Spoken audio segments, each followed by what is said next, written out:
அமெரிக்காவின் கிழக்கு கடற்கரை பகுதியான நியூ ஹாம்ஷியர் மாகாணம் உள்ளிட்ட பகுதிகளில் புயல் மழை காரணமாக பொதுமக்களின் இயல்பு வாழ்க்கை பாதிக்கப்பட்டுள்ளது.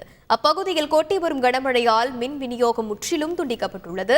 விமான போக்குவரத்தும் முடங்கியுள்ளது. பல இடங்களை மழை வெள்ளம் சூழ்ந்துள்ளதால் மக்களின் இயல்பு வாழ்க்கை முடங்கியுள்ளது. ஹாம்டன் கடற்கரை, நியூ ஹாம்ஷியர் உள்ளிட்ட கடற்கரை நகரங்களை வெள்ளம் சூழ்ந்துள்ளது. 2000க்கும் மேற்பட்ட குடும்பங்கள் பாதுகாப்பான இடங்களுக்கு வெளியேற்றப்பட்டுள்ளனர். இதனிடையே நியூ ஹாம்டன் கடற்கரையில் அலைகள் பல அடி உயரத்திற்கு எழும் வீடியோ காட்சிகள் சமூக வலைதளங்களில் வெளியாகியுள்ளன.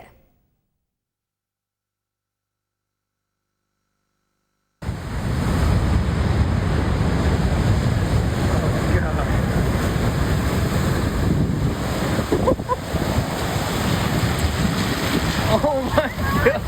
Get up!